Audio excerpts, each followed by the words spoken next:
কোরআনের পবিত্র মঞ্চ, কোনো দলের পক্ষে কোনো দলের বিপক্ষে কথা হবে না।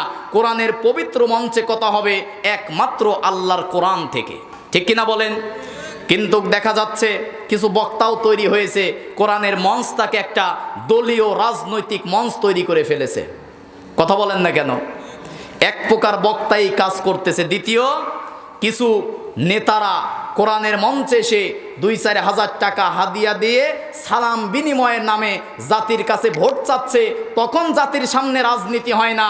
যখন কোরআন থেকে বলি যে আল্লাহর জমিনে আল্লাহর আইন বাস্তবায়ন করতে হবে, তখন এক প্রকার মুসলমান বলে যে তারা রাজনীতি করতেছে, ঠিক কিনা বলেন? কোরআনের পবিত্র মঞ্চে কোনো বক্তা কোনো দলের দালালি, কোনো দলের গোলামি করবে না। কোরআনের এই পবিত্র মঞ্চে একজন বক্তা কোরআন থেকে তাফসির করবে, ঠিক কিনা বলেন? অনেকে এখন স্লোগান দিচ্ছে যে কোরআনের মধ্যে কোনো রাজনীতি নাই, অনেকে বলতেছে যে কোরআনের মধ্যে কোনো দল নাই। আচ্ছা বলেন তো, কোরআনের মধ্যে দল, কোরআনের মধ্যে রাজনীতি আছে না নাই? হযরত ওমর রাদিয়াল্লাহু তাআলা আনহু অর্ধ পৃথিবী শাসন করেছে। আল্লাহু আকবার কোন। আমার আপনার নবী মক্কায় থেকে হিজরত করে মদিনায় যাওয়ার পরে তিনি কি করেছিল? আল্লাহর কোরআন দিয়ে 10 বছর মদিনা রাষ্ট্র পরিচালনা করেছিল, ঠিক কিনা বলেন? কিন্তু আমার দেশের মুসলমান টুপি পরা সুন্নাত, দাড়ি রাখা সুন্নাত, জুব্বা পরা সুন্নাত, মিসওয়াক করা সুন্নাত, আতর ব্যবহার করা সুন্নাত, এই সুন্নাতগুলো পালন করে। কিন্তু রাষ্ট্রীয়ভাবে আল্লাহর কোরআনের রাজ কায়েম করতে হবে, রাষ্ট্র পরিচালনা করতে হবে আল্লাহর কোরআন দিয়ে। অসংখ্য মুসলমান এই কথা মানতে চায় না, ঠিক কিনা বলেন? বলে যে ধর্ম আর রাজনীতি আলাদা। নাউজুবিল্লাহ কোন। ধর্ম আর রাজনীতি আলাদা করলে দুর্নীতি থাকে, আর ধর্মীয় রাজনীতি করলে ওই সমাজের মধ্যে ন্যায় আর ইনসাফ প্রতিষ্ঠা হয়, ঠিক কিনা বলেন? এই জন্য যারা বলে কোরআনের সাথে রাজনীতির কোনো সম্পর্ক নাই, এরা হচ্ছে মুনাফিক, ঠিক কিনা বলেন? আল্লাহ পাক বলেন এই কিতাবে, এই কোরআনটা নাজিল করেছি বিমা আরাকাল্লাহ, মানুষের মধ্যে যখন তোমরা বিচার ফায়সালা করবে, তখন তোমরা আল্লাহর কোরআন, আল্লাহর আইন দিয়ে বিচার ফায়সালা করবে, ঠিক কিনা? আল্লাহর কোরআনের বিচার আপনারা চান কিনা? যে দেশে মানুষের তৈরি আইন থাকার কারণে আমার শিশু ধর্ষিতা বোন হত্যা হয়ে কবরে ঘুমিয়ে থাকে, আর অপরাধীরা প্রকাশ্যে ঘুরে বেড়ায়, ওই দেশের মানুষের বানানো আইনের মুখে আমরা লাথি মারি, ঠিক কিনা বলেন? সাক্ষী প্রমাণে ধরা পড়ার পরেও যার বিচার হলো না, দলীয়করণ করে, স্বজনপ্রীতি করে যারা আইনের মধ্যে ফাঁকর দেখাতে চায়, এরা কোনোদিন মুসলমান হতে পারে না, ঠিক কিনা বলেন? এই জন্য মানুষের তৈরি করা আইনের মুখে লাথি দিয়ে আল্লাহর কোরআনের আইন বাস্তবায়ন করতে হবে, ঠিক কিনা বলেন? খলিফাতুল মুসলিমিন আমিরুল মুমিনিন হযরত ওমর রাদিয়াল্লাহু তাআলা আন, তিনি যখন প্রধানমন্ত্রী, রাষ্ট্র ব্যবস্থার খলিফা, এরকম বাংলাদেশের মতো 56,000 বর্গ মাইলের বাংলাদেশ নয়, গোটা পৃথিবীর অর্ধেক পৃথিবীর খলিফা ছিলেন হযরত ওমর। আল্লাহু আকবার কোন। ওমরের দেশের সংবিধান ছিল কি? বলেন, ওমরের বিচার ব্যবস্থার কিতাব ছিল কি? হযরত ওমর একদিন বসে আছে, একজন বৃদ্ধা মহিলা ওমরের কাছে এসে বলতেছে, খলিফা আমিরুল মুমিনিন খলিফাতুল মুসলিমিন হযরত ওমর, আপনার সন্তান গতকাল রাতে পাহাড়ের মধ্যে গিয়ে মদ পান করার পরে আমার মেয়েকে ধর্ষণ করেছে। নাউজুবিল্লাহ কোন। কার বিরুদ্ধে বলতেছে? আপন সন্তানের বিরুদ্ধে। কার বিরুদ্ধে বলতেছে? একটু মনোযোগ দিয়ে শুনুন। হযরত ওমর রাদিয়াল্লাহু তাআলা আনহু ঘরের মধ্যে গেলেন, বৃদ্ধা মহিলাকে বললেন, মা আপনি দাঁড়ান, আমি আসতেছি। সন্তানের কাছে গিয়ে বলতেছে, সন্তান, একজন বৃদ্ধা মহিলা এসে বলতেছে তুমি নাকি কালকে ধর্ষণ করেছো। তার সন্তান বলতেছে যে আব্বা, বন্ধুদের সাথে মদ পান করার কারণে, মাতাল হয়ে যাওয়ার কারণে ভুল করে ফেলেছি, মাফ করে দাও। তার স্ত্রী এসে বলতেছে, ওমর আপনার যে টাকা পয়সা আছে তাকে দিয়ে দেন, মানুষ চলে যাক। কিন্তু হযরত ওমর বলতেছে, সন্তান তুমি খাবার খেয়ে নাও, জুমার নামাজের পরে তোমার বিচার হবে। আল্লাহু আকবার কোন। কার বিচার? প্রধানমন্ত্রীর ছেলের বিচার। কার বিচার? হযরত ওমরের ছেলের বিচার। কাজীকে ডাক দিয়ে বলতেছে, কাজী শোনো, কালকে জুমার নামাজের পরে যে ব্যক্তির বিচার হবে সে কিন্তু সাধারণ ব্যক্তি নয়, সে এই দেশের প্রধানমন্ত্রীর ছেলে, হযরত ওমরের ছেলে। এখন কাজী যে বিচারপতি, সে ভয়ে কাঁপতেছে। হযরত ওমর রাদিয়াল্লাহু তাআলা আনহু বলতেছে, বিচারপতি শোনো, কালকে যদি ওমরের সন্তানের বিচার করবা, এই ভয়ে যদি 80টা বেতের টুকরা দিতে তুমি বাধাগ্রস্ত হও, ভয় পাও, যদি আঘাত করতে তুমি কমজোরি করো, আমি হযরত ওমর ওই লাঠিটা আমার হাতে তুলে নিয়ে সর্বপ্রথম তুমি বিচারপতির বিচার করার পরে আমি আমার সন্তানের বিচার করব। আল্লাহু আকবার। নিজের লুৎফর আলী সাহেব 500 টাকা দান করেছে, সকলে বলি মারহাবা লিল্লাহি তাকবীর। পোলেনপুর থেকে এসে 500 টাকা দান করেছে, আল্লাহ কবুল করুক, সকলেই বলি আল্লাহুম্মা আমিন। এখন বিচার শুরু হয়ে গেছে। কার বিচার হচ্ছে? প্রধানমন্ত্রীর ছেলের বিচার।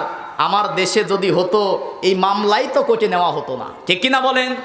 প্রধানমন্ত্রীর ছেলের বিচার যদি দেওয়া হতো, ওই থানার বারান্দায় থেকে আপনার বিরুদ্ধে 10টা মামলা হতো, ঠিক কিনা বলেন? কিন্তু ওমরের দরবারে বিচার হয়। কিসের বিচার? এবার জুমার নামাজের পরে বিচার শুরু। বিচার করেছে 80টা বেতের বাড়ি দেওয়ার কারণে সন্তান মারা গেছে, কবর দিয়েছে। দাফন কাফন শেষ করে কবর দেওয়ার পরে হযরত ওমর রাদিয়াল্লাহু তাআলা আনহু নিজের হাতে লাঠি নিয়ে আরো 20টা বেতের বাড়ি সন্তানের কবরের উপরে দিয়েছে। আল্লাহু আকবার। এমন যদি হতো আমার দেশের নেতা হতো, ওমরেরই মতো হতো, আবু বকরের মতো। এমন যদি হতো আমার দেশের নেতা হতো, ওমরেরই মতো হতো, আবু বকরের মতো। এমন নেতা চাই কিনা বলেন? এমন নেতা চাই কিনা? খলিফাতুল মুসলিমিন, আমিরুল মুমিনিন। ছোট্ট একটা ঘটনা মনে পড়ে গেল। শুক্রবারের দিন জুমার বয়ান দিচ্ছে, হঠাৎ করে একজন সাধারণ মুসল্লি দাঁড়িয়ে গেছে। সাধারণ মুসল্লি দাঁড়িয়ে বলতেছে, আমিরুল মুমিনিন, আমাদের প্রধানমন্ত্রী হযরত ওমর, আপনি বক্তব্য থামান, আপনার বক্তব্য শুনবো না। কাকে বলতেছে? ওমরকে। ওই দেশের প্রধানমন্ত্রী। ওমরকে প্রধানমন্ত্রী হবে যে মসজিদের ইমাম হবে। কথা বলেন না কেন? আমার নবীজি প্রধানমন্ত্রী ছিল। মসজিদে নববীতে তিনি 10 বছর ইমামতি করেছে। ওই মসজিদ থেকে আল্লাহর রাসূল রাষ্ট্র পরিচালনা করেছে, ঠিক কিনা বলেন? হযরত ওমর ছিল প্রধানমন্ত্রী, ওই দেশের জাতীয় মসজিদের ইমাম ছিল তিনি। আল্লাহু আকবার। কিন্তু বিগত সময় যে প্রধানমন্ত্রী ছিল ওর পিছনেতে ইক্তেদা করাই জায়েজ ছিল না, ঠিক কিনা বলেন? এই জন্য আমরা আগামীতে আর নারী নেতৃত্ব দেখতে চাই না। আমাদের দেশের এবার নেতৃত্ব দেবে আলেম ওলামা, যারা মসজিদে ইমামতি করতে পারবে, এরাই আমাদের আগামীর নেতা হবে, ঠিক কিনা বলেন? আমরা কোনো আর দাড়ি কাটা, বিড়ি খাওয়া, সিগারেট খাওয়া, টেন্ডারবাজ, সাদাবাজ, দুর্নীতিবাজ নেতা দেখতে চাই না। আমরা সৎ নির্ভীক কোরআনের খাদেমদেরকে এবার আল্লাহর সংসদে পাঠাতে চাই, ঠিক কিনা বলেন? কারণ আল্লামা সাইদি যে কোরআন নিয়ে সংসদে গিয়েছিল, সেখানে গিয়ে তিনি নাহমাদুহু ওয়া নুসাল্লি আলা রাসূলিহিল কারীম বলে বাংলাদেশের মানুষদেরকে কোরআনের আইন বাস্তবায়নের কথা বলেছিল, ঠিক কিনা বলেন?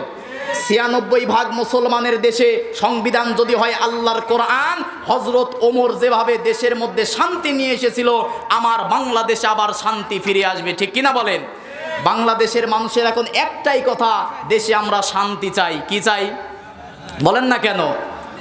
একে একে শেষ করেছি, সবার দেখা হইল শেষ, আস্তে আস্তে গুল্লায় গেল আমার সোনার বাংলাদেশ, ঠিক কিনা বলেন? একে একে শেষ করেছি, সবার দেখা হইল শেষ, আস্তে আস্তে গুল্লায় গেল আমার সোনার বাংলাদেশ, ঠিক কিনা? নেতাদের সবই হয়, কিন্তু জনগণের কপাল যে ফাটা, ওই ফাটাই থাকে, ঠিক কিনা বলেন? এই জন্য বাংলাদেশ থেকে আমার যুবক তরুণরা যে ফ্যাসিস্ট মুক্ত, স্বৈরাচার মুক্ত, জালেম মুক্ত বাংলাদেশ উপহার দিয়েছে, আবার যদি ন্যায় এবং ইনসাফ মুক্ত আমরা বাংলাদেশ করতে চাই, ন্যায় যদি সমাজের মধ্যে প্রতিষ্ঠা করতে চাই, আল্লাহর কোরআনের রাজ কায়েম ছাড়া আর কোনো রাস্তা খোলা নাই, ঠিক কিনা বলেন? নবীর প্রতি প্রেম, মহব্বত, ভালোবাসা কম আছে নাকি বেশি আছে? তাহলে নবীর প্রতি দরদ নিয়ে, মহব্বতের সাথে, ভালোবাসার সাথে নবীর প্রতি দরুদ পড়ার দরকার আছে না নাই?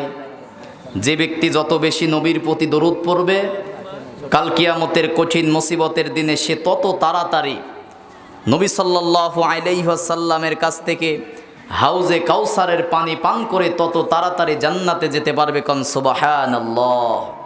এই জন্য প্রেম, মোহাব্বত, ভক্তি, ভালোবাসা নিয়ে নবীর প্রতি দরুদ পড়ি। আল্লাহুম্মা সাল্লি আলা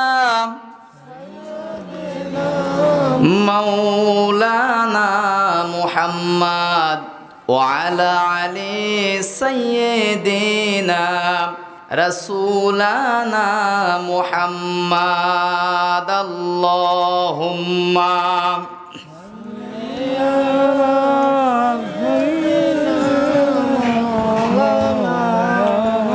ওয়া আলা আলি সাইয়্যিদিনা। হাজারো ব্যথা বেদনার পরে ফিরে আসনি তুমি আপন ঘরে, দিনের আলো তুমি ছড়িয়ে দিতে চলে গেলে মদিনায় মক্কা ছেড়ে হে রাসূল। তোমাকে ভুলি বলো কেমন করে হে রাসূল, তোমাকে ভুলি আমি কেমন করে।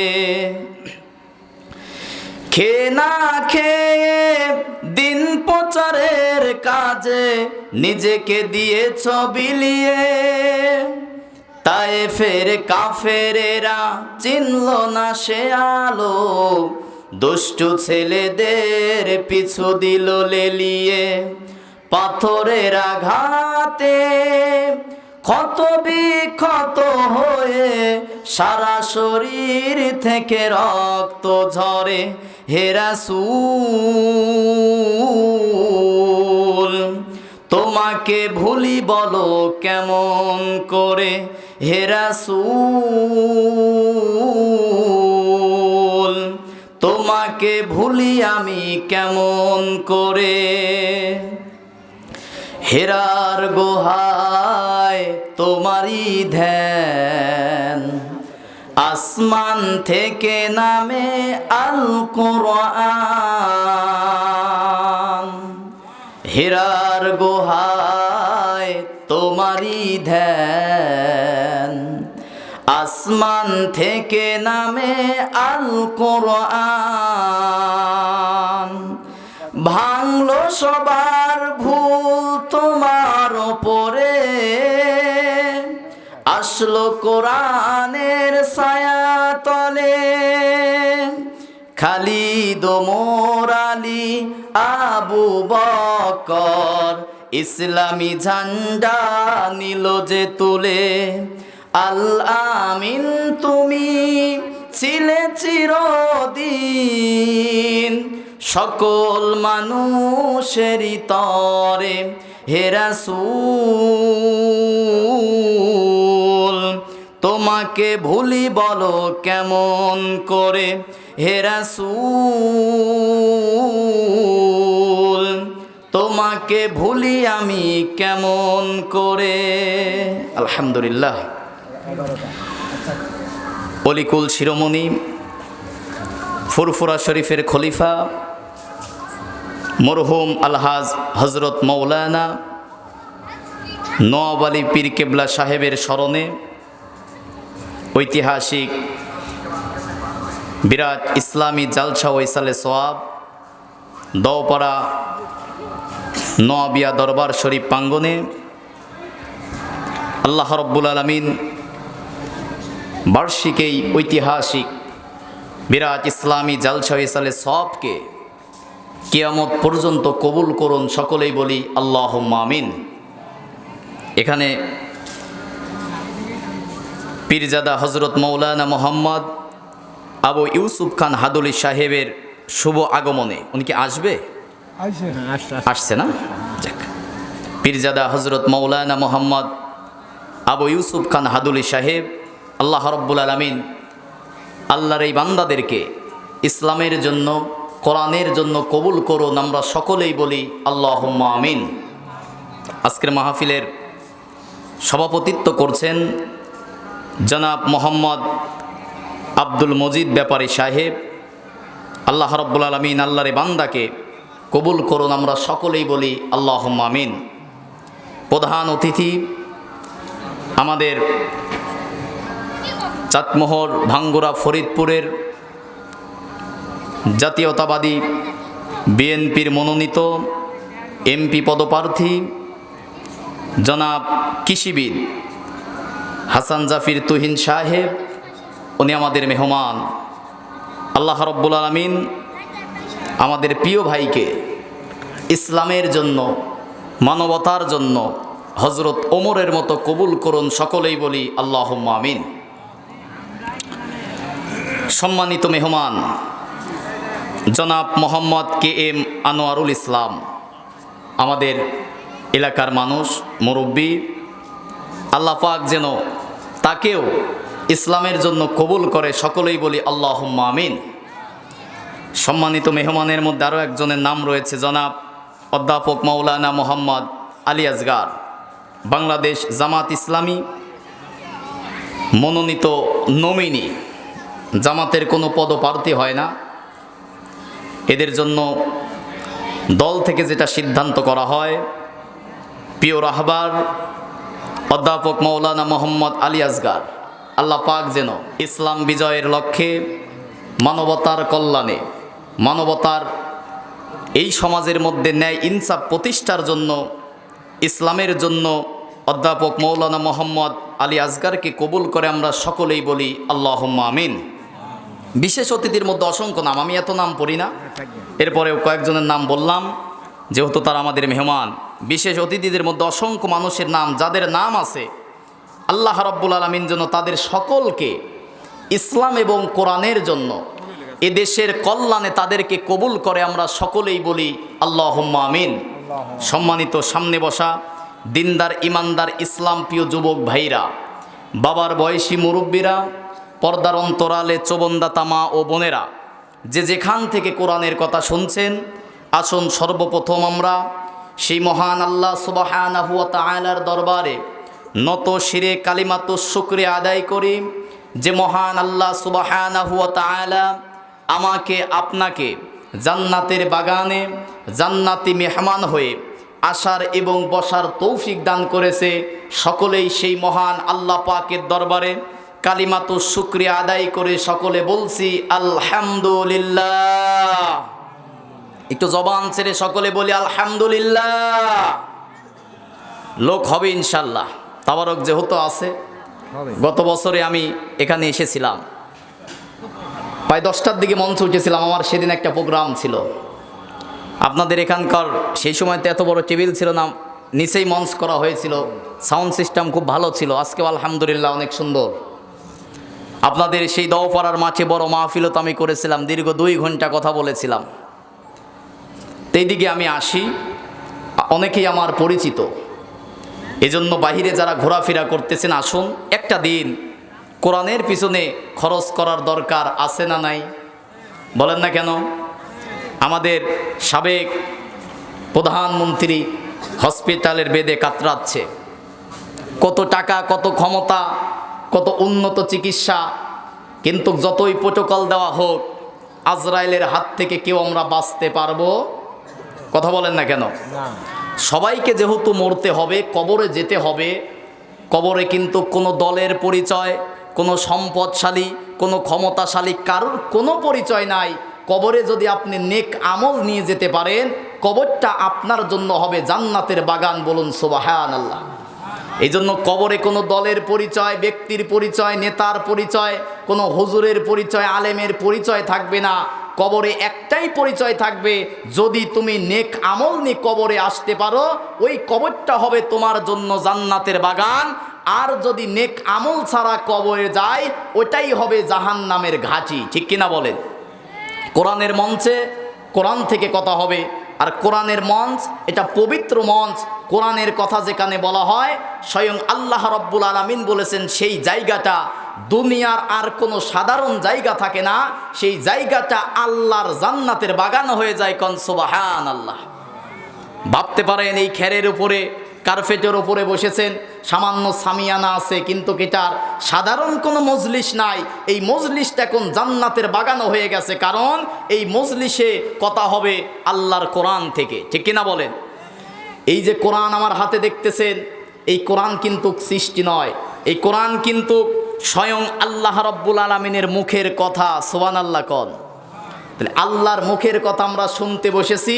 এখন আমাদের শ্বাস প্রশ্বাসে, প্রতিটা সেকেন্ডে, প্রতিটা মিনিট, প্রতিটা সেকেন্ড আল্লাহ রাব্বুল আলামিন আমাদের আমল নামায় শুধু লেখি লিখতেছে। বলি সুবহানাল্লাহ।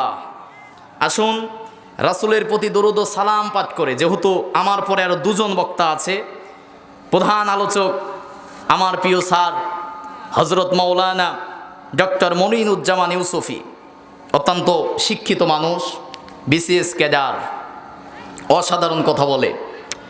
গত বছরে স্যারের সাথে কয়েকটি প্রোগ্রাম করেছিলাম। আল্লাহ রাব্বুল আলামিন তাকে সহকারী অধ্যাপক, বেশ অনেক ডিগ্রি আল্লাহ পাক দিয়েছে। আল্লাহ পাক যেন তাকে ইসলাম প্রচারের স্বার্থে কোরআন এবং হাদিস থেকে সঠিক হক কথাগুলো জাতির সামনে বলার তৌফিক দান করে। সকলেই বলি আল্লাহুম্মা আমিন। সম্মানিত ভাইরা, সরাসরি আর কাল বিলম্ব না করে কোরআনের দিকে চলে যাই। আপনারা এখানে এসেছেন কি শোনার জন্য ভাই? সবাই কথা বলবেন, কি শোনার জন্য আমরা এসেছি? দুনিয়ায় যদি কোনো নেতা ডাক দিত, সেই নেতার টাকা দেওয়া লাগতো, খাবার দেওয়া লাগতো, গেঞ্জি দেওয়া লাগতো, ক্যাপ দেওয়া লাগতো। এরপরেও জনগণ কেউ বাদাম খাইতো, কেউ বিড়ি সিগারেট খাইতো, মনোযোগ দিয়ে কথা শুনতো না। কিন্তু আল্লাহর কোরআন যেখানে বলা হয়, সেখানে চাতক পাখির মতো মানুষ হৃদয়ের কান লাগিয়ে শীতকে উপেক্ষা করে আল্লাহর কোরআনের কথা শোনে। ঠিক কিনা বলেন?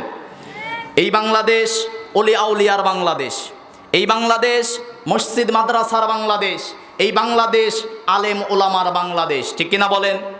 এই যে আপনারা দেখেছেন অলিকুল শিরোমণি, ফুরফুরা বলেন, সারসিরা বলেন, আচরসি বলেন, চরমনাই বলেন, জৌনপুরি বলেন, বাংলায় অসংখ্য অলি আউলিয়া, তারা বাংলার জমিনে ইসলামটাকে চাষ করেছে, ইসলাম প্রচার প্রসার করেছে। ঠিক কিনা বলেন?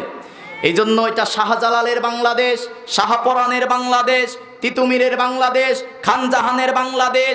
এই বাংলাদেশে যারা ইসলাম আর কোরআনের বিরুদ্ধে চক্রান্ত আর ষড়যন্ত্র করবে, গৌর গোবিন্দ যেমন টিকতে পারে নাই, কোরআন সুন্নাহর বিরুদ্ধে চক্রান্ত করে এই বাংলার জমিনে কেউ টিকতে পারবে না। ঠিক কিনা বলেন? এজন্য আমরা মুসলমান, শুনবো আল্লাহর কোরআন, আমরা মুসলমান, মানবো আল্লাহর কোরআন। ঠিক কিনা বলেন? সরাসরি আসুন, ভূমিকায় আর কথা না বলি, সরাসরি আমরা কোরআনের দিকে চলে যাচ্ছি। এমন একটি কোরআন, এমন একটি কোরআন আমরা শুনতে বসেছি। আমার প্রতিটা মাহফিল আমি যে দুইটা কথা বলে শুরু করেছি, নিয়াত করেছি প্রতিটা মাহফিলে এই দুইটা কথা বলবো, কারণ এই কোরআনটা কি আগে জাতিকে বুঝতে হবে, জানতে হবে। আমাদের ঘরে আছে কোরআন, ঘরে শান্তি নাই।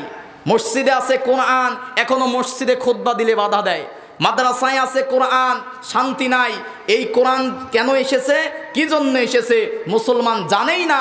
যে কারণে মুসলমানের ঘরে কোরআন থাকার পরেও, মুসলমানের দেশে কোরআন থাকার পরেও, মুসলমানের রাষ্ট্রে কোরআন থাকার পরেও মুসলমান এখন একটা কথাই বলে, বাংলাদেশে শান্তি চাই। কথা বলেন না কেন? কত দল আসে আর যায়, এদেশের মানুষের কপাল আর ফেরে না। নেতা খেতারা বাড়ি করে, বিদেশে বেগম পাড়া বানায়, সাহেব পাড়া বানায়, বিলাসবহুল জীবনযাপন করে, আর আমাদের মতো গ্রামের খেটে খাওয়া মানুষের দুঃখ দুর্দশা কখনো দূর হয় না। দিন যত যাচ্ছে বাংলার মানুষের কপাল তত পুড়তেছে। ঠিক কিনা বলেন? বাংলার মানুষ শান্তি কোথায় পাবে, সেই কথা আজকে কোরআন থেকে বলবো। এই কোরআন এমন একটি কিতাব, এই কোরআনের কিছু বৈশিষ্ট্য আছে। এই কোরআন কি ভাইয়েরা একটু মনোযোগ দেন, একটু সময় নিলাম, ভূমিকাতে লোকজন আসবে এই জন্য, আর কোনো ভূমিকা নাই, সরাসরি কোরআনের মধ্যে প্রবেশ করব। এই কোরআন কি দুনিয়ার সাধারণ 10টা বইয়ের মতো? সবাই বলেন, দুনিয়ার 10টা সাধারণ কিতাবের মতো কি এই কিতাব? এই কোরআনের অনন্য বৈশিষ্ট্যর 1 নাম্বার বৈশিষ্ট্য, এই কোরআন এমন একটি কোরআন যে কিতাব পৃথিবীতে 24 ঘন্টা, প্রতিটা সেকেন্ড, প্রতিটা মিনিট, প্রতিটা মুহূর্তে তেলাওয়াত করা হয়। কোন সুবহানাল্লাহ। Quran is a book that is most read in this world. আল্লাহু আকবার কোন। এটা এমন একটি কিতাব, এমন একটি কোরআন যা পৃথিবীতে প্রতিটা সেকেন্ড, প্রতিটা মিনিট, প্রতিটা মুহূর্তে পৃথিবীর কোনো না কোনো প্রান্তে আল্লাহর কোরআনের তেলাওয়াত হয়। কোন সুবহানাল্লাহ। দ্বিতীয় নম্বরে কোরআনের বৈশিষ্ট্য, এই কিতাব, এই কোরআন এমন একটি কিতাব, এমন একটি কোরআন যে কিতাবের তেলাওয়াত শুনলে, যে কিতাবের ওয়াজ শুনলে, যে কিতাবের তাফসির শুনলে কখনো মানুষের অতৃপ্তি আর খারাপ লাগে না। বলুন সুবহানাল্লাহ। মসজিদে যাওয়ার পরে দেখবেন ইমাম সাহেব প্রতি রাকাত নামাজে সূরা ফাতিহা পড়ে। মন থেকে বলেন, কোনোদিন কি আপনাদের কাছে বিরক্ত লাগছে? বলেন না কেন লাগছে? বরং এক এক ইমাম সাহেব যখন এক এক রকম সুর দিয়ে তেলাওয়াত করে তখন আমাদের হৃদয় আরও প্রশান্ত হয়ে যায়। ঠিক কিনা বলেন?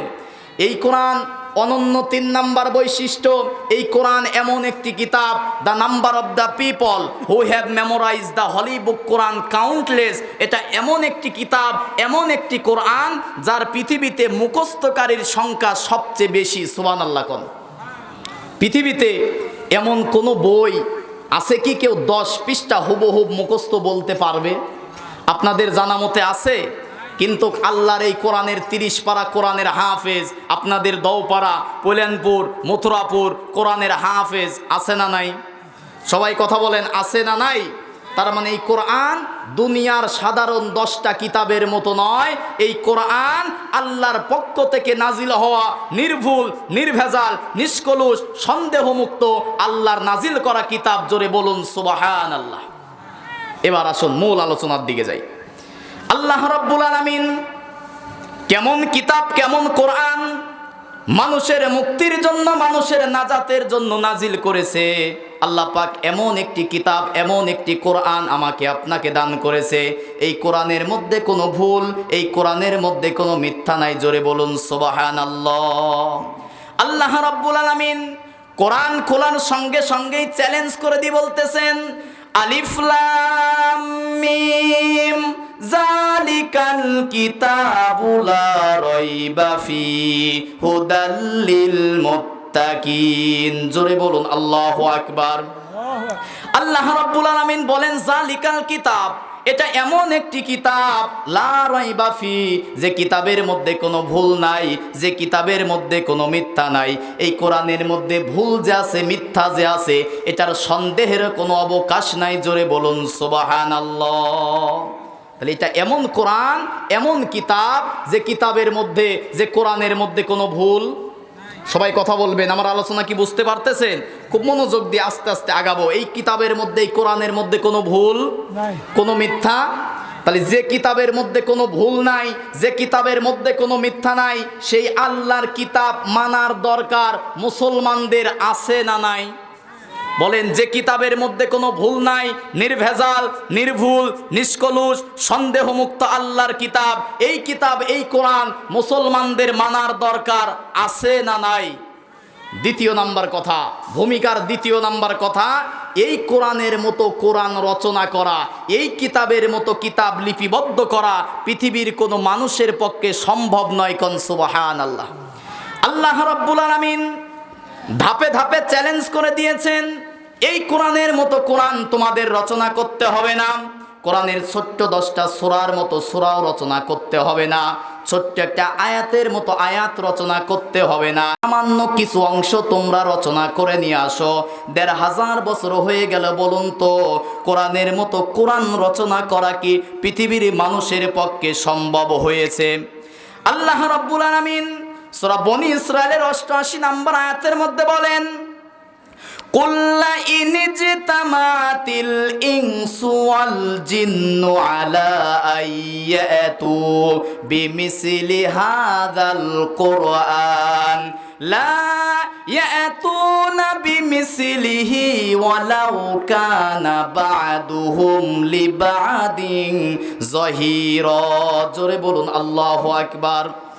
আল্লাহ রাব্বুল আলামিন বলেন, কুল্লা ইনজিতামাতিল ইনসু ওয়াল জিন্নু, দুনিয়ার সমস্ত মানুষ আর দুনিয়ার সমস্ত জিন যদি একত্রিত হয়, আলা আইয়াতু বিমিসলি হাযাল কুরআন, মানুষ এবং জিন জাতি একত্রিত হবার পরেও কোরআনের মতো সামান্য কোরআন যদি তারা রচনা করার চেষ্টা করে, লা ইয়াতুনা বিমিসলিহি, কোরআনের মতো কোরআন তারা রচনা করতে পারবে না। ওয়ালাউ কানা বা'দুহুম লিবা'দিন যাহিরা, যদিও তারা একজন অপরজন মানুষজনকে সাহায্য করে, মানুষ যদি জিনদেরকে সাহায্য করে, জিন যদি মানুষদেরকে সাহায্য করে, তারপরেও কোরআনের মতো সামান্য কোরআন রচনা করা পৃথিবীর জিন ইনসানের পক্ষে সম্ভব নয়। ঠিক কিনা বলেন? তাহলে এমন কিতাব আমরা রাতের বেলায় শুনতে বসেছি, এই কিতাবের মধ্যে, কোরআনের মধ্যে কোনো ভুল? বলেন না কেন ভুল? এই কিতাবের মতো কিতাব রচনা করা পৃথিবীর মানুষের পক্ষে সম্ভব নয়। এখন আমরা জানব এই কোরআন পৃথিবীতে কেন এসেছে এবং পৃথিবীতে রাসূল কেন এসেছে। এই দুইটা কথা বলে আমি আমার একটা আলোচনার দিকে যাব। কোরআন কেন এসেছে জানার দরকার আছে না নাই? কথা বলেন না কেন, আছে না নাই? মুসলমানের ঘরে কোরআন আছে, আগেই বললাম, কিন্তু শান্তি নাই। কারণ কোরআন যে কারণে এসেছে মুসলমান সেই কারণই জানে না, যে কারণে মুসলমানের ঘরে কোরআন থাকার পরেও আজকে মুসলমানের সমাজে শান্তি নাই। ঠিক কিনা বলেন? আল্লাহ রাব্বুল আলামিন গোটা পৃথিবীর মানুষের মুক্তির জন্য, নাজাতের জন্য, কল্যাণের জন্য, হেদায়েতের জন্য যে আল্লাহর কিতাব, যে কোরআনটা পাঠিয়েছেন, কেন পাঠালেন, কি জন্য পাঠালেন? সূরা ইব্রাহিমের প্রথমে আল্লাহ পাক বলেন, আলিফ লাম রা কিতাবুন আনজালনাহু ইলাইকা লিতুখরিজান নাসা মিনাজ যুলুমাতি ইলান নূর বিইজনি রাব্বিহিম ইলা সিরাতিল আজিজিল হামিদ। জোরে বলুন আল্লাহু আকবার। আল্লাহ রাব্বুল আলামিন বলেন আলিফ লাম রা, হরফে মুকাত্তাআত, আয়াতে মুতাশাবিহাত, এগুলোর একমাত্র অর্থ জানে কে? সবাই বলেন, এগুলোর একমাত্র অর্থ জানে কে? আল্লাহ পাক পরবর্তী আয়াতের মধ্যে বলতেছেন কিতাবুন আনজালনা, এটা এমন একটি কিতাব, লিতুখরিজান নাস, মানুষদের জন্য নাজিল করেছি, মিনাজ যুলুমাতি ইলান নূর, এই কোরআন নাজিল করেছি মানুষদেরকে বের করার জন্য, অন্ধকারের পথ থেকে জান্নাতের পথ দেখানোর জন্য আমি আল্লাহ কোরআন নাজিল করেছি। বলুন সুবহানাল্লাহ। আরো আওয়াজ করে বলুন সুবহানাল্লাহ। তাহলে কোরআন কেন নাজিল হয়েছে? মানুষদেরকে লিতুখরিজান নাস, অন্ধকার থেকে বের করে আলোর পথ, জান্নাতের পথ, নাজাতের পথ দেখানোর জন্য আল্লাহ কোরআন নাজিল করেছে। কোন সুবহানাল্লাহ। তাহলে জান্নাতের পথ যদি ধরতে হয়, ধরতে চাই, ধরতে হবে কিসের পথ? কথা বলেন না কেন? জান্নাতের পথ যদি ধরতে চাই, ধরতে হবে কোন পথ? কোরআন পৃথিবীতে এসেছে দুনিয়ার মানুষদেরকে জান্নাতের সরল সঠিক পথ দেখানোর জন্য। কোন সুবহানাল্লাহ।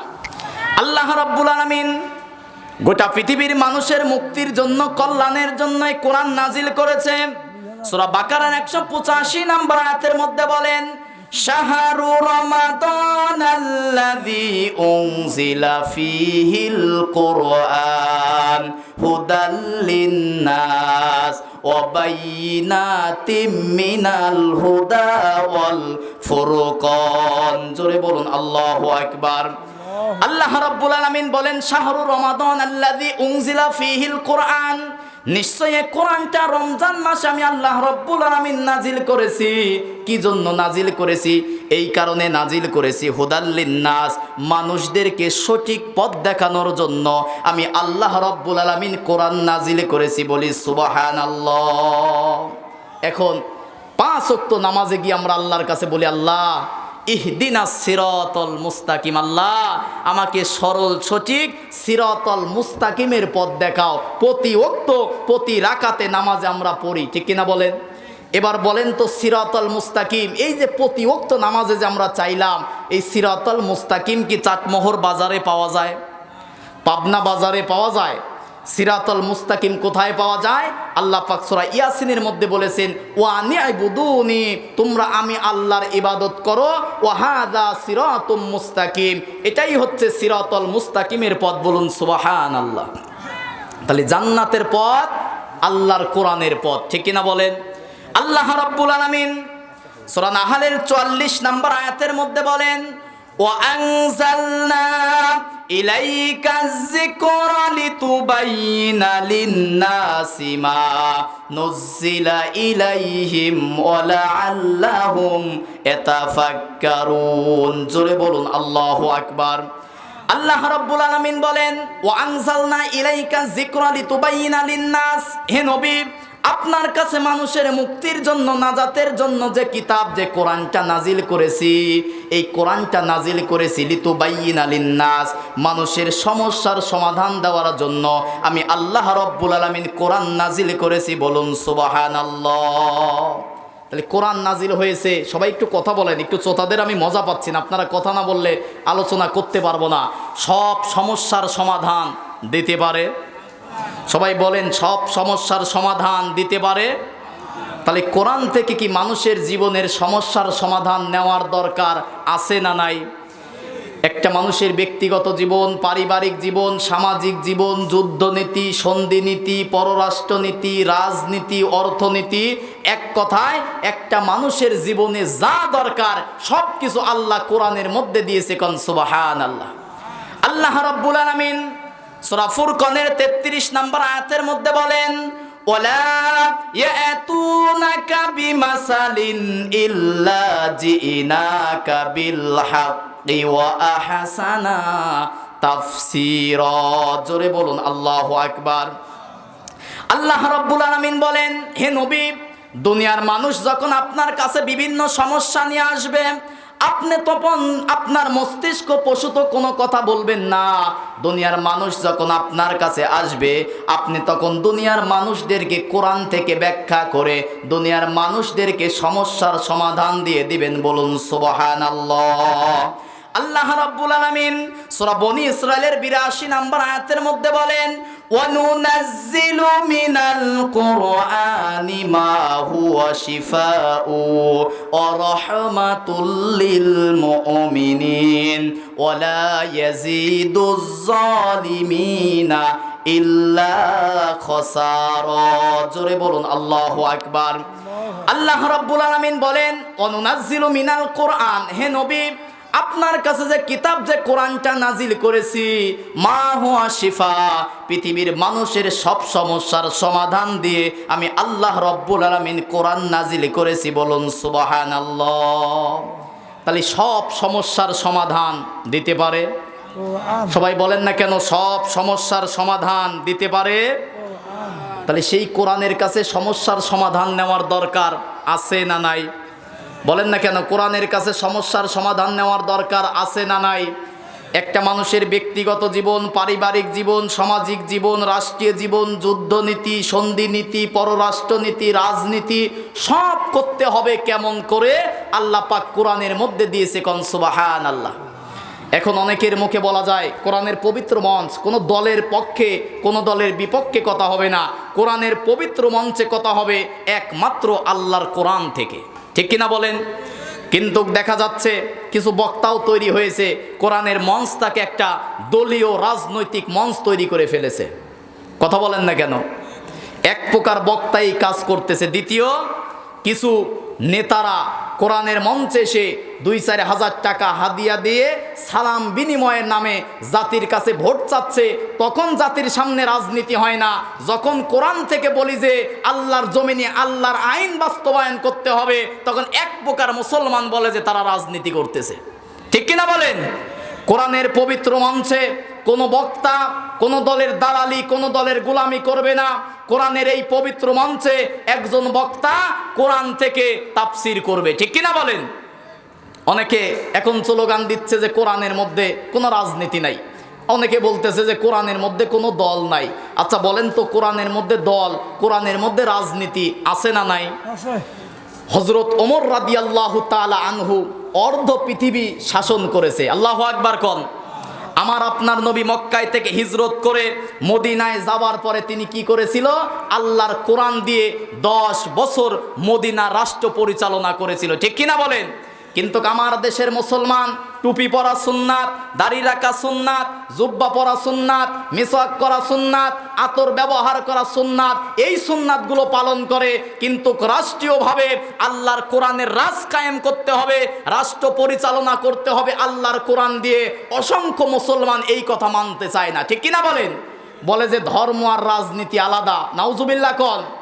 ধর্ম আর রাজনীতি আলাদা করলে দুর্নীতি থাকে, আর ধর্মীয় রাজনীতি করলে ওই সমাজের মধ্যে ন্যায় আর ইনসাফ প্রতিষ্ঠা হয়। ঠিক কিনা বলেন? এই জন্য যারা বলে কোরআনের সাথে রাজনীতির কোনো সম্পর্ক নাই, এরা হচ্ছে মুনাফিক। ঠিক কিনা বলেন? আল্লাহ রাব্বুল আলামিন, খুব মনোযোগ দিয়ে কথাগুলো শুনবেন। আল্লাহ রাব্বুল আলামিন সূরা নাহালের 89 নম্বর আয়াতের শেষের অংশে বলেন, ওয়ানাজ্জালনা আলাইকাল কিতাবা তিবয়ানাল লিকুল্লি শাই ওয়া হুদাও ওয়া রাহমাতাও ওয়া বুশরা লিল মুসলিমিন। জোরে বলুন আল্লাহু আকবার। আল্লাহ রাব্বুল আলামিন বলেন, ওয়ানাজ্জালনা আলাইকাল কিতাব, হে নবী আপনার কাছে যে কিতাবটা নাজিল করেছি, তিবিয়ানাল লিকুল্লি শাই, এই কিতাবের মধ্যে মানুষের জীবনে যা দরকার, মানুষের জীবনে যা দরকার আমি আল্লাহ রাব্বুল আলামিন কোরআনের মধ্যে সব দিয়েছি। কোন সুবহানাল্লাহ।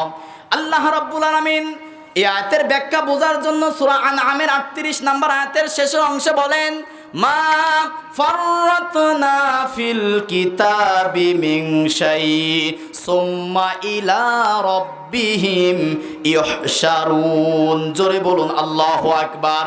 আল্লাহ রাব্বুল আলামিন বলেন, মা ফাররাতনা ফিল কিতাবি মিন শাই, এই কিতাবের মধ্যে মানুষের জীবনে যা দরকার এমন কোনো ছোট বিষয় নাই, যে মানুষের জীবনে দরকার এমন কোনো ছোট বিষয় নাই যে আমি আল্লাহ রাব্বুল আলামিন কোরআনের মধ্যে লিপিবদ্ধ করে নাই। কোন সুবহানাল্লাহ।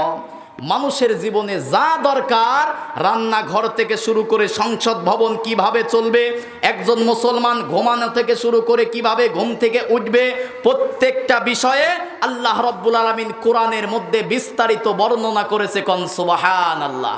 তাহলে মুসলমান সর্ব অবস্থায় আল্লাহর কোরআন মানার দরকার আছে না নাই? সবাই রাগ করতেছেন নাকি আপনারা?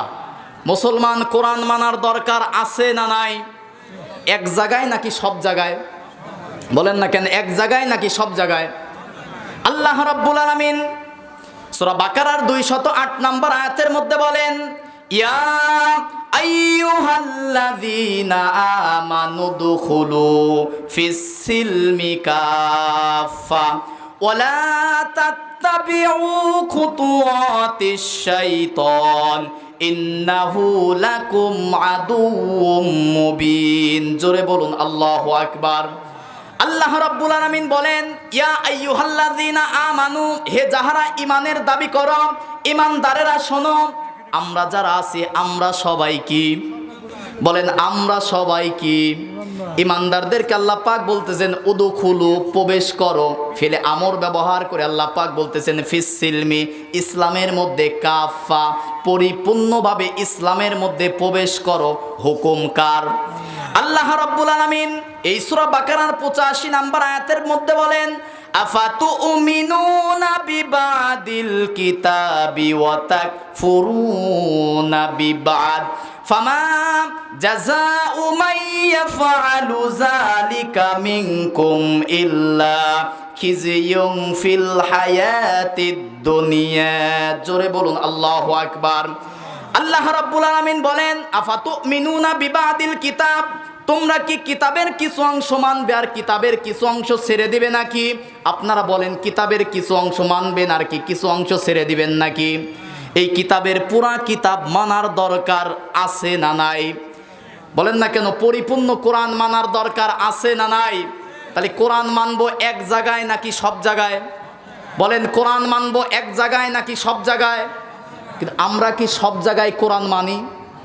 মানি না। আমরা সুবিধাবাদ জিন্দাবাদ। সুবিধা আছে যেখানে কোরআন মানি সেখানে, সুবিধা নাই যেখানে কোরআন মানি না সেখানে। ঠিক কিনা বলেন? এই কথা আল্লাহ পাক সূরা নিসার 60 নম্বর আয়াতের মধ্যে বলেন। আল্লাহ রাব্বুল আলামিন বলেন, আলাম তারা ইলাল্লাযীনা ইয়াজউমুনা আন্নাহুম আমানু বিমা উনজিলা ইলাইকা ওয়া মা উনজিলা মিন ক্বাবলিক ইউরিদুনা আইয়াতাহাকামু ইলাত তাগুত ওয়া কদ উমিরু আইয়াকফুরু বিহি ওয়া ইউরিদুশ শাইতানু আইয়ুদিল্লাহুম দালালাম বাঈদা। জোরে বলুন আল্লাহু আকবার।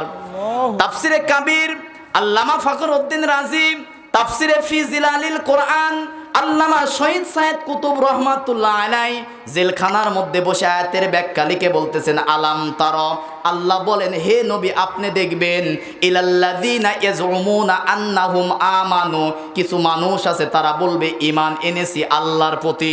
আপনারা বলেন তো আল্লাহর প্রতি আমাদের ঈমান আছে না নাই?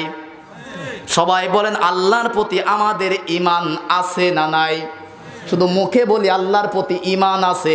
আল্লাহর প্রতি ঈমান আনার শর্ত 4টা। জোরে বলেন কয়টা? আল্লাহ রাব্বুল আলামিন সূরা হুজুরাতের 15 নম্বর আয়াতের মধ্যে বলেন মূলত ঈমানদার কারা? ইন্নাল্লাযীনা আমানু বিল্লাহি ওয়া রাসূলিহি সুম্মা লাম ইয়ারতাবু ওয়া জাহাদু বিআমওয়ালিহিম ওয়া আনফুসিহিম ফি সাবিলিল্লাহ উলাইকা হুমুস সাদিকুন। জোরে বলুন আল্লাহু আকবার। আল্লাহ রাব্বুল আলামিন বলেন ইন্নাল্লাযীনা আমানু, নিশ্চয় ঈমানদার হচ্ছে তারা। 1 নম্বরে আমানু বিল্লাহ, যারা ঈমান আনে আল্লাহর প্রতি। বলেন তো 1 নম্বরে ঈমান আনতে হবে কার প্রতি? আর আল্লাহর প্রতি ঈমান আনার শর্ত 4টা। জোরে বলেন কয়টা? 1 নম্বরে আল্লাহর জাতের প্রতি বিশ্বাস, 2 নম্বরে আল্লাহর সিফাতের প্রতি বিশ্বাস, 3 নম্বরে আল্লাহর কুদরতের প্রতি বিশ্বাস, 4 নম্বরে আল্লাহর হুকুম এবং আহকামের প্রতি বিশ্বাস। এক কথায় বলি, 1 নম্বরে আল্লাহর প্রতি বিশ্বাসের অর্থ আল্লাহর জাতের প্রতি আল্লাহ এক অদ্বিতীয়, আল্লাহর সাথে আর কোনো শরীক, বলেন না কেন আল্লাহর সাথে আর কোনো শরীক।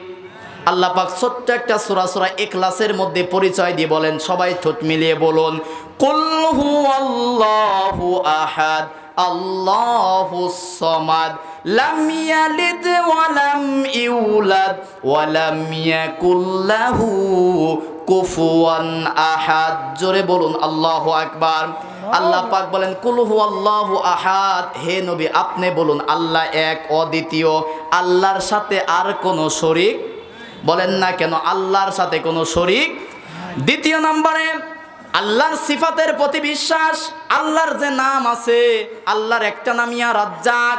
রাজ্জাক মানে রিজিক দাতা। আমাকে আপনাকে রিজিক দেয় কে? আওয়াজ করে বলেন কে?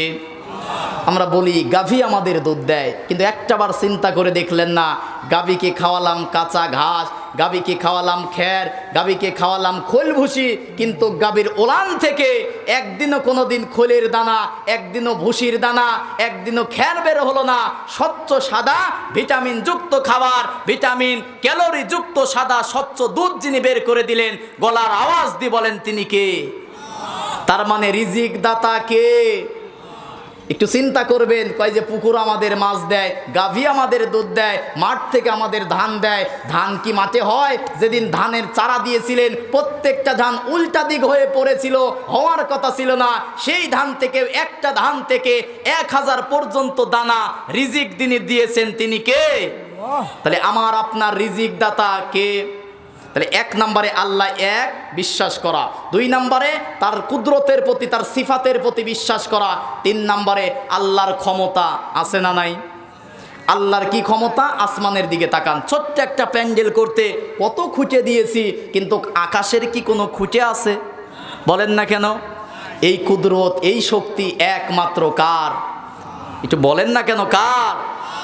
4 নম্বর আল্লাহর প্রতি বিশ্বাস আনার, ঈমান আনার শর্ত আল্লাহ যা কোরআনে আদেশ করেছে তা মানা, আল্লাহ যা নিষেধ করেছে তা ছেড়ে দেওয়া। ঠিক কিনা বলেন?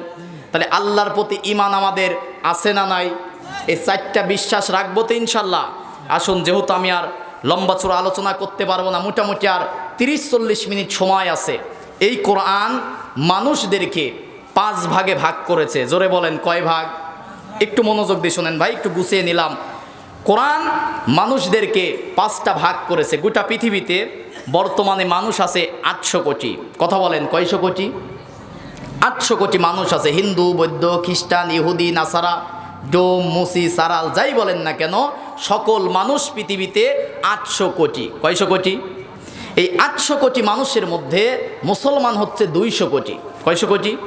200 কোটি। এই 800 কোটি মানুষকে আল্লাহ রাব্বুল আলামিন কোরআনে 5টা ভাগ করেছে। জোরে বলেন কয়টা? 5টা। এক নম্বরে কোরআনে মানুষদেরকে ভাগ করেছে, এক নম্বরে হচ্ছে মুমিন। সবাই বলেন কি? সবাই বলেন আমরা কি? আমরা কি? নিজের পরিচয়টা দেন, আমরা কি? মুমিন। আল্লাহ রাব্বুল আলামিন কোরআনুল কারীমের ভাষায় মানুষকে 5টা ভাগ করেছে। একটা ভাগ হচ্ছে মুমিন। মুমিন কারা? আল্লাহ রাব্বুল আলামিন সূরা কাহাফের 107 এবং 108 নম্বর আয়াতের মধ্যে বলেন, ইন্নাল্লাযীনা আমানু ওয়া আমিলুস সলিহাতি কানাত লাহুম জান্নাতুল ফিরদাউসি নুজুলা খালিদিনা ফিহা লা ইয়াবগুনা আনহা হিওয়ালা। জোরে বলুন আল্লাহু আকবার। আল্লাহ রাব্বুল আলামিন বলেন, ইন্নাল্লাযীনা আমানু, নিশ্চয় যারা ঈমান এনেছে। ওই যে বললাম ঈমান আনার 4টা শর্ত, যারা আল্লাহর প্রতি ঈমান এনেছে 4টা শর্ত মেনে, ও আমিলুস সলিহাত, ঈমান আনার পরে যারা আমলে সলে নেক আমল করেছে, আল্লাহ রাব্বুল আলামিন বলেন কানাত লাহুম জান্নাতুল ফিরদাউসি নুজুলা, আমি আল্লাহ পাক তাদের জন্য জান্নাতুল ফিরদাউসের মেহমানদারি রেখেছি। কোন সুবহানাল্লাহ। তাহলে আল্লাহর প্রতি ঈমান আনবে যারা, ঈমান আনার পরে নেক আমল করবে যারা, আল্লাহর জান্নাতে যাবে তারা। ঠিক কিনা বলেন? তাহলে কোরআনের ভাষায় মানুষ হচ্ছে 5 প্রকার। এক নম্বরে হচ্ছে মুমিন। মুমিন কারা? ঈমান আনছে যারা, মুমিন ঈমান আনার পরে নেক আমল করবে যারা, আল্লাহর জান্নাতে যাবে তারা। ঠিক কিনা বলেন? 2 নম্বরে কোরআনের ভাষায়, দ্বিতীয় নম্বরে মানুষ হচ্ছে কাফের। জোরে বলেন কি? কাফের কারা? আল্লাহ রাব্বুল আলামিন সূরা বাকারার 39 নম্বর আয়াতের মধ্যে বলেন, ওয়াল্লাযীনা কাফারু ওয়া কাযযাবু বিআয়াতিনা উলাইকা আসহাবুন নার হুম ফিহা খালিদুন। জোরে বলুন আল্লাহু আকবার। আল্লাহ রাব্বুল আলামিন বলেন, ওয়াল্লাযীনা কাফারু, কাফের যদি আপনার মুখে দাঁড়িয়ে আছে, যদিও টুপি আছে, কিন্তু যারা আল্লাহর জমিনে আল্লাহর কোরআনের আইন বাস্তবায়ন করতে চায় না, আল্লাহর ভাষায় তারা কাফের। নাউজুবিল্লাহ কোন।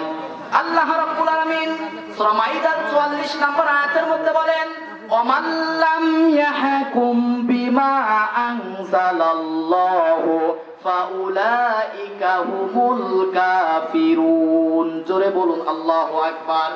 আল্লাহ পাক বলেন, ওমান লাম ইয়াহকুম বিমা আনজালাল্লাহ, আমি আল্লাহ যে কোরআন নাযিল করেছি, এই কোরআনের আইন, এই কোরআনের বিধান, এই কোরআনের আইন দিয়ে যারা বিচার করতে চায় না, ফাউলাইকা হুমুল কাফিরুন, তারা হচ্ছে কাফের। নাউজুবিল্লাহ কোন।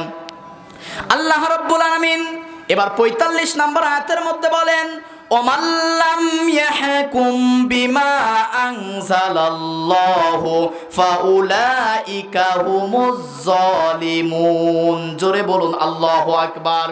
আল্লাহ পাক বলেন, আমি আল্লাহ যে কিতাব, যে কোরআন নাজিল করেছি, এই কোরআন দিয়ে যারা বিচার ফায়সালা করতে চায় না, এরা হচ্ছে ফাউলাইকা হুমুজ জালিমুন, এরা হচ্ছে জালেম।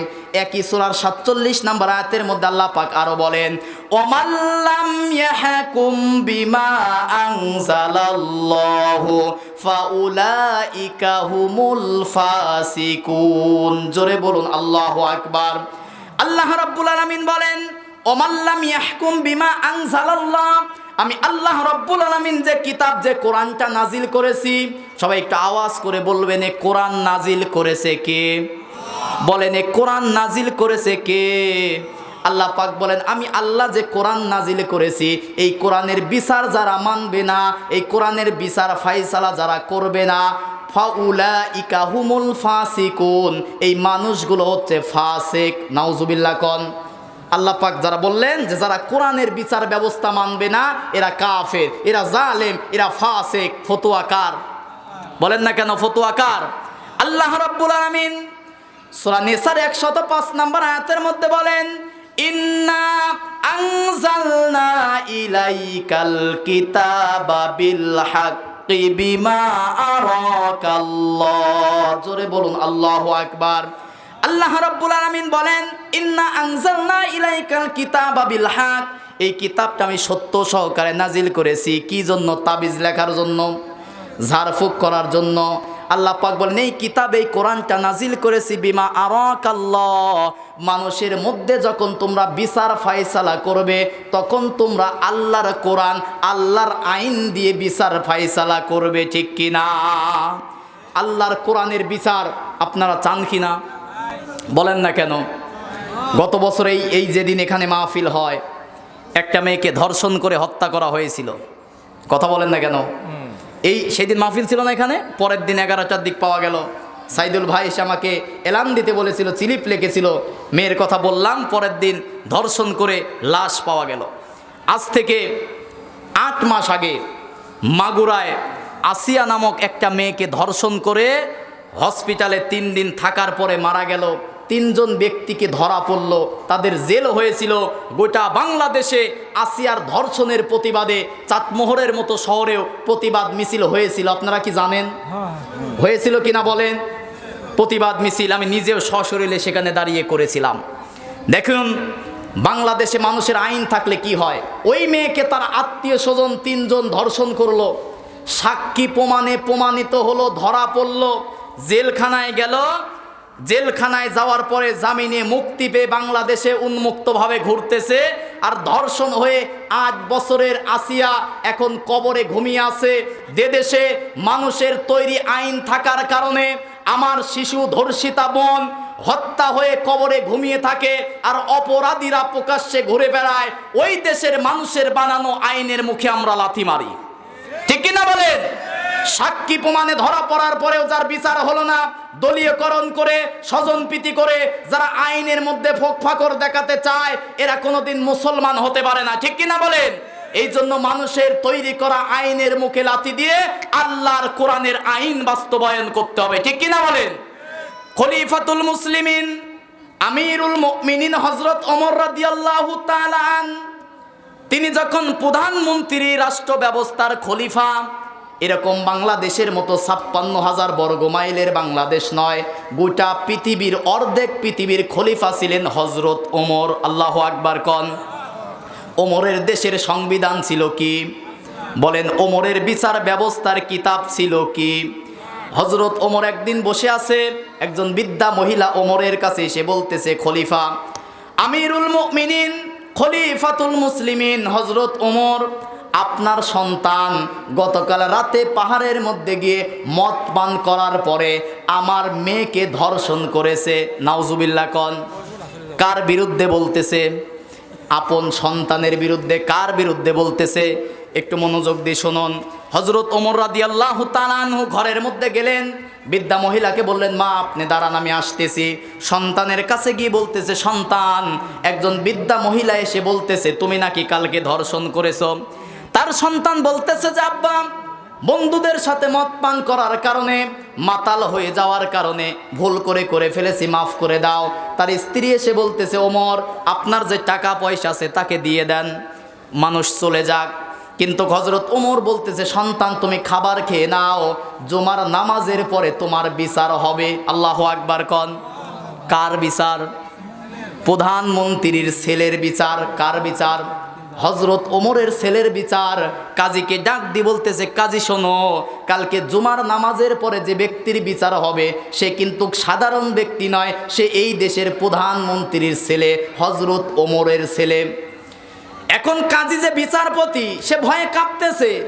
হযরত ওমর রাদিয়াল্লাহু তাআলা আনহু বলতেছে, বিচারপতি শোনো, কালকে যদি ওমরের সন্তানের বিচার করবা, এই ভয়ে যদি 80টা বেতের টুকরা দিতে তুমি বাধাগ্রস্ত হও, ভয় পাও, যদি আঘাত করতে তুমি কমজোরি করো, আমি হযরত ওমর ওই লাঠিটা আমার হাতে তুলে নিয়ে সর্বপ্রথম তুমি বিচারপতির বিচার করার পরে আমি আমার সন্তানের বিচার করব।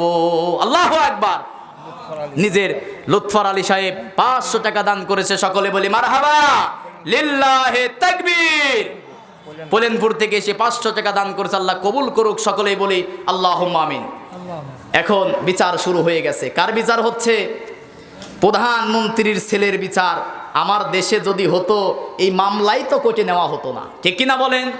প্রধানমন্ত্রীর ছেলের বিচার যদি দেওয়া হতো, ওই থানার বারান্দায় থেকে আপনার বিরুদ্ধে 10টা মামলা হতো, ঠিক কিনা বলেন? কিন্তু ওমরের দরবারে বিচার হয়, কিসের বিচার? এবার জুমার নামাজের পরে বিচার শুরু। বিচার করেছে 80টা বেতের বাড়ি দেওয়ার কারণে সন্তান মারা গেছে, কবর দিয়েছে। দাফন কাফন শেষ করে কবর দেওয়ার পরে হযরত ওমর রাদিয়াল্লাহু তাআলা আনহু নিজের হাতে লাঠি নিয়ে আরো 20টা বেতের বাড়ি সন্তানের কবরের উপরে দিয়েছে। আল্লাহু আকবার। এমন যদি হতো আমার দেশের নেতা হতো, ওমরেরই মতো হতো, আবু বকরের মতো। এমন যদি হতো আমার দেশের নেতা হতো, ওমরেরই মতো হতো, আবু বকরের মতো। এমন নেতা চাই কিনা বলেন? এমন নেতা চাই কিনা? খলিফাতুল মুসলিমিন, আমিরুল মুমিনিন। ছোট্ট একটা ঘটনা মনে পড়ে গেল। শুক্রবারের দিন জুমার বয়ান দিচ্ছে, হঠাৎ করে একজন সাধারণ মুসল্লি দাঁড়িয়ে গেছে।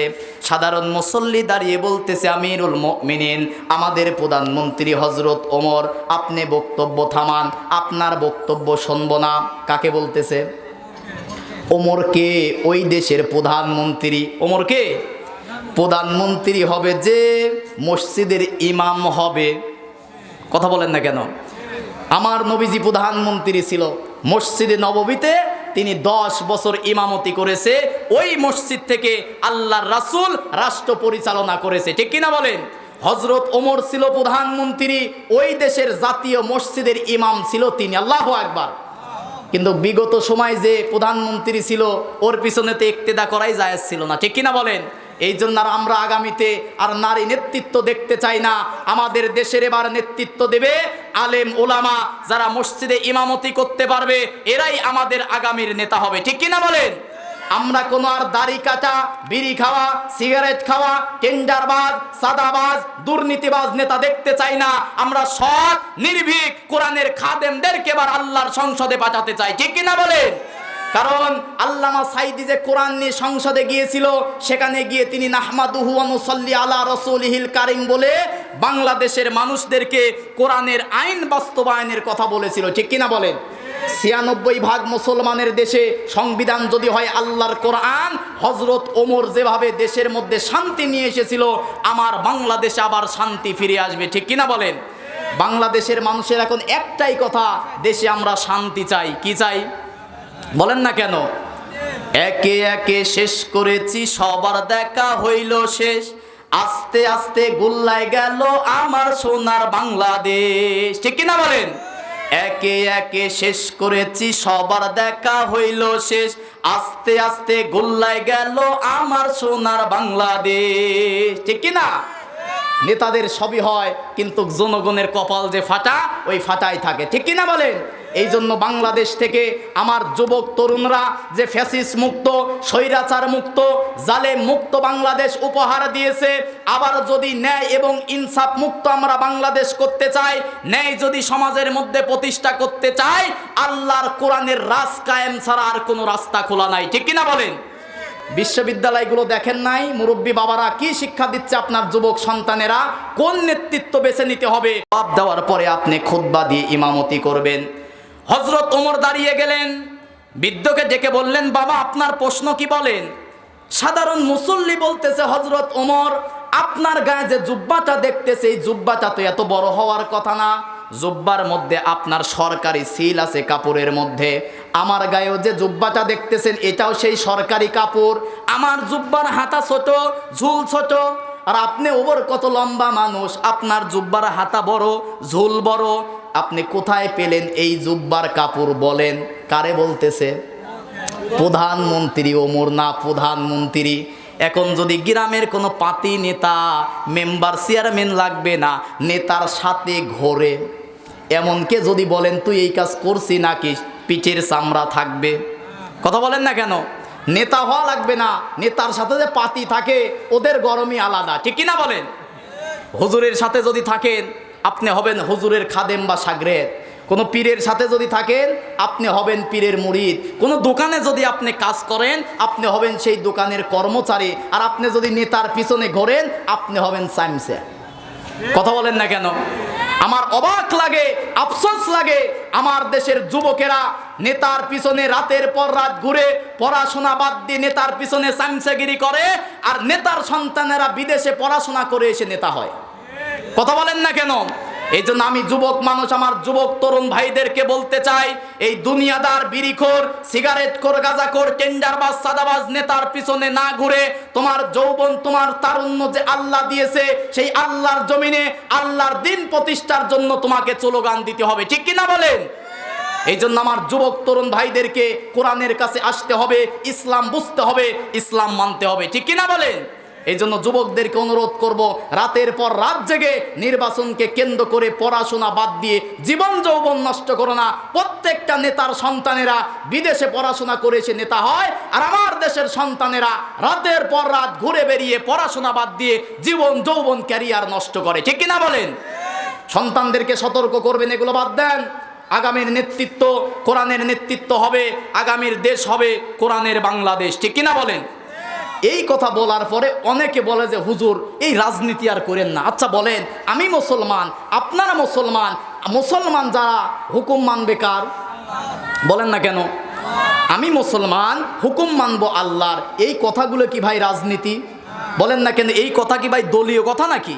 আমি মুসলমান, মানবো আল্লাহর বিধান, আল্লাহর কোরআন, এতে কোনো রাজনীতি সাম্প্রদায়িক গন্ধ খোঁজা যাবে?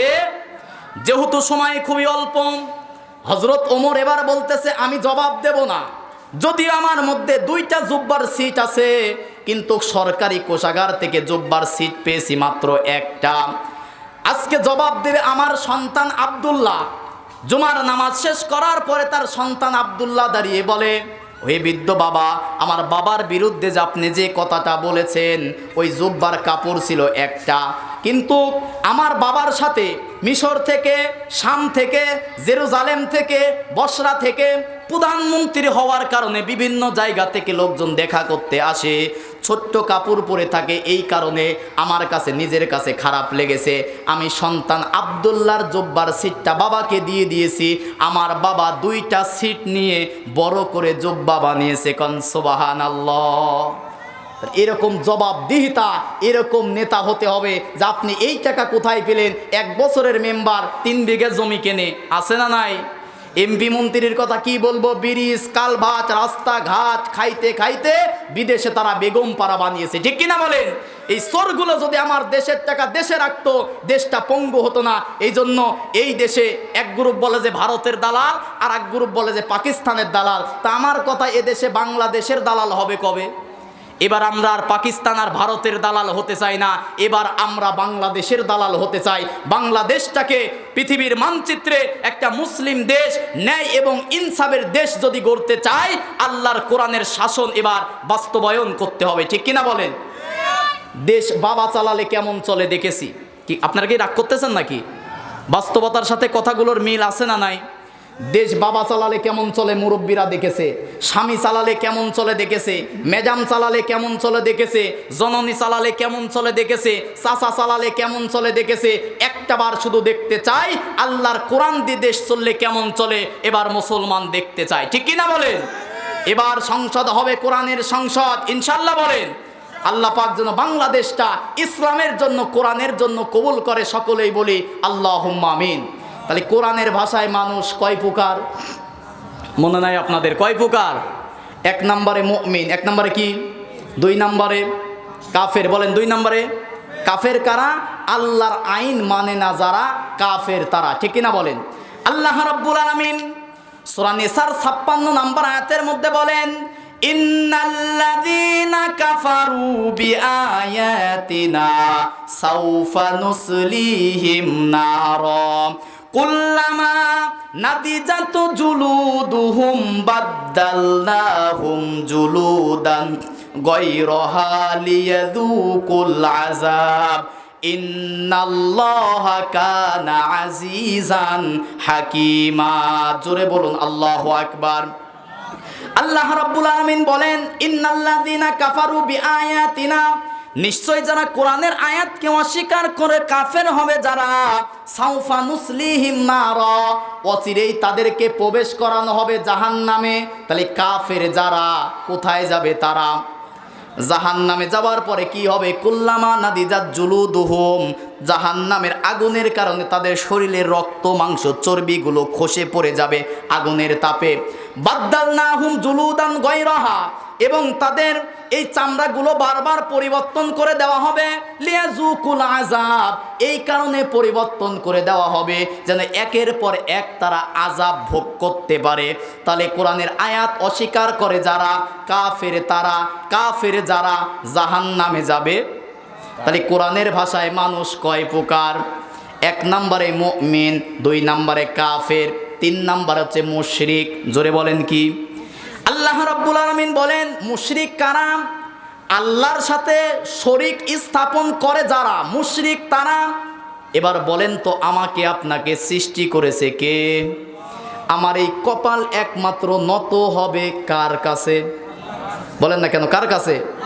আমার এই মস্তক পৃথিবীর কোনো মানুষের কাছে, কোনো হুজুরের কাছে, কোনো আলেমের কাছে, কোনো পীরের কাছে, কোনো মাজারে, কোনো খানকায়, কোনো বাবার পায়ে, কোনো অলির পায়ে, কোনো গাউসের পায়ে মাথা নত হবে না। এই মস্তক, এই মাথা একমাত্র নত হবে কার কাছে? বলেন না কেন? এই দেখেন অনেকে মন খারাপ করতে পারে, অলিকুলের শিরোমণি, অলি আউলিয়ার বাংলাদেশ, শাহজালাল, শাহপরান, তিতুমির, খানজাহান, তারা এই দেশে ইসলামের দাওয়াত দিয়ে ইসলাম প্রসার করেছে, ঠিক কিনা বলেন? এটা কি বাংলাদেশকে কি বলা হয়? যে অলি আউলিয়ার বাংলাদেশ, ঠিক কিনা বলেন? শাহজালাল ইয়ামেনি তিনি সুরমা নদী পাড়ি দিয়েছিলেন জায়নামাজের ওপর দিয়ে। আল্লাহু আকবার। যেমন তেমন কথা মনে করেন নাকি? জায়নামাজ বিছিয়ে সুরমা নদী পাড়ি দিয়ে সিলেটের জমিনে গৌর গোবিন্দের সামনে যখন নারায়ে তাকবীর আল্লাহু আকবার স্লোগান দিয়েছে, গৌর গোবিন্দ আল্লাহর নামের তাকবীর শুনে ধুতি খুলে ভারতে পালিয়েছে, ঠিক কিনা বলেন? এইরা ছিল অলি, এরা ছিল খাঁটি পীর, যারা কি করেছে? দিন কায়েমের জন্য তাদের এক হাতে ছিল আল্লাহর কোরআন, আর এক হাতে ছিল তরবারি। তারা রাতের বেলায় তাহাজ্জুদের নামাজে সিজদা দিয়ে আল্লাহর কাছে কেঁদেছে, আর দিনের বেলায় কোরআনের রাজ কায়েমের জন্য আন্দোলন করেছে, ঠিক কিনা বলেন? এই জন্য হক্কানি পীর হচ্ছে ওইটা যে পীরের দরবারে আছে আল্লাহর কোরআন, ঠিক কিনা বলেন? এই জন্য পীরের পায়ে কোনো সেজদা দেওয়া যাবে না। পীরদেরকে ভালোবাসেন, মহব্বত করেন, কবর মাজার জিয়ারত করব, সেজদা করব? বলেন না কেন? জিয়ারত করব, সেজদা করব। অনেকে ফতোয়াবাজি করে যে তাজিমে সেজদা জায়েজ আছে। যদি এটা দরবার শরীফ, অনেকে শোনার পরে মনে হয় এখানে মাজার আছে, পীর মুরিদি। আসার সময় আমারে বলতেছে এই দরবারগুলোতে তারা এসে এখানে বসে এই দেশের মধ্যে দ্বীন ইসলামের দাওয়াত দিয়েছে। কথা বলেন না কেন? এখন সেই কবরে কি আমরা সেজদা করব? তাদের কবরে গিয়ে আমরা ফাতিহা শরীফ পাঠ করে সকল ওলি আউলিয়া পীর বুজুর্গদের জন্য দোয়া করব, আর সেজদা দেব একমাত্র কার কাছে? কপাল পোড়া মুসলমান মসজিদে গিয়ে আল্লাহকে সেজদা দেয় না, মাজারে গিয়ে কবরে সেজদা দেয়, আছে না নাই? হিন্দুরা মাটি দিয়ে মূর্তি বানিয়ে পূজা করে, আর আমার দেশের মুসলমানেরা কবর পূজা, মাজার পূজা, পীর পূজা করে, ঠিক কিনা বলেন? এই জন্য বিভ্রান্ত হবেন না। অলির দরবারে যাবেন, পীরের দরবারে যাবেন, কবর জিয়ারত করবেন, তাদের জন্য দোয়া করবেন, কিন্তু সেজদা করা যাবে। এই কথার সাথে কি আপনারা দ্বিমত নাকি একমত আছেন? অলি আউলিয়ার কবর জিয়ারত করার দরকার আছে না নাই? সূরা ইউনূসের 61-62 নম্বর আয়াতের মধ্যে বলেন, আলা ইন্না আউলিয়া আল্লাহি লা খাউফুন আলাইহিম ওয়ালা হুম ইয়াহজানুন। আল্লাহর ওলি যারা, এদের কোনো ভয় নাই, কোনো চিন্তা নাই। সুবহানাল্লাহ কোন? তাহলে আল্লাহর ওলিদের জন্য দোয়া করা, আল্লাহর ওলিদের দরবারে যাওয়ার দরকার আছে না নাই? কিন্তু কখনো কবরে মাজারে সেজদা করা যাবে? একমাত্র আমরা সেজদা করব কাকে? তাহলে শিরিক কি? আল্লাহর সাথে অংশীদার স্থাপন করা। আল্লাহ যেটা পারে, দুনিয়ার মানুষ সেটা পারে, এটা মনে করার নাম কি? ছেলে দেওয়ার মালিককে? বলেন না কেন? মেয়ে দেওয়ার মালিককে? না দেওয়ার মালিককে? ছেলে মেয়ে উভয় দেয় কে? কিন্তু বিয়ের পরে 8-10 বছর বাচ্চা কাচ্চা হয় না, দৌড়াচ্ছে বাবার দরবারে, আছে না নাই?